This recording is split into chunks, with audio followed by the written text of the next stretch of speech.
Hey folks, it's Laura Sweeney with Raintree Nursery, and today we're going to talk about elderberries. Look at this beautiful bush. Look at all the fruit on this. Oh my goodness, elderberries are so useful in your yard. The fruit is useful, the flowers are useful. Let's talk about how to use them and how to grow them. The elderberry family is called Sambucus, and there are three major types of Sambucus relatives in the family. There's the black European elderberry, which is Sambucus nigra. There's the American black elderberry, which is Sambucus canadensis. And then there is the American blue elderberry, or Sambucus caerulea, which is normally found on the West Coast. They're all medicinal. They're all great to grow. So elderberries are considered self-fruitful plants, which means you only need to have one to actually get fruit. However, because everybody wants as much fruit as possible on an elderberry, I usually try to encourage folks to get them in pairs. They have to be members of the same branch of the family in order to cross-pollinate. So Sambucus nigra pollinates with Sambucus nigra, and canadensis with canadensis, caerulea with caerulea. So elderberry plants can be relatively small or they can be quite large. It depends on the variety. There are some of the canadensis family that can be as short as 4 feet tall, although most elderberry bushes run between the 6 to 8 foot tall range. The Sambucus caerulea tends to be very tall, can get up to 30 feet tall. So that's a big bush. Elderberries are also slightly unusual in that they are wind-pollinated plants.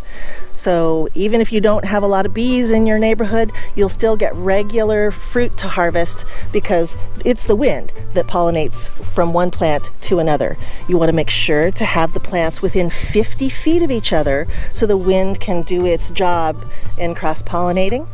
And they are a late spring bloomer. So even if you have really unreliable spring weather, these will still regularly set fruit for you. The shape of this plant is wonderful. Many upright stems and a fountain shape. There's a lot coming up from the base, and that's relatively small, but as you get toward the top, you see it blooms out, and it makes it a particularly good hedgerow plant. Lots of upright stems mean you also have good coverage in the winter when there's no leaves on the branches as well. Now down below, it's a relatively tight cluster of uprights, so you can plant other things down below for springtime interest, and you can also cut the whole plant directly to the ground if you're worried about sanitation or if you want to rejuvenate the plant. There are commercial growers that do that every year. It's a very durable plant.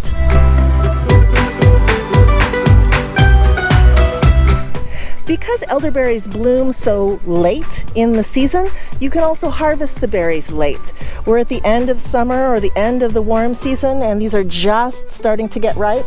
You can see they ripen unevenly. Here we have perfectly ripe berries, but also unripe berries too. So if you miss the first flush of berries because the birds have taken them, you will get a second flush, so don't worry. Now you can also harvest the blossoms as well. They're wonderful for tea. You can make champagne out of them. They're so much fun to use. But of course you don't want to take off all the blooms because then you aren't going to have any berries. Elderberries are also a very easy to grow plant. They would prefer full sun, but they will take partial shade.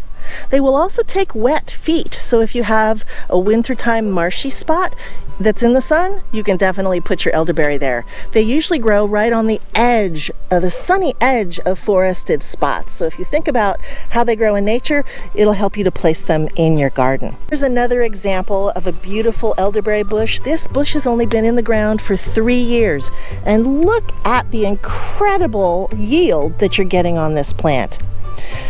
There aren't very many pests that would bother an elderberry. The only thing you kind of have to watch out for is the birds, because they do love the fruit almost as much as we do. And that's it for now. Thanks for joining us. See you next time.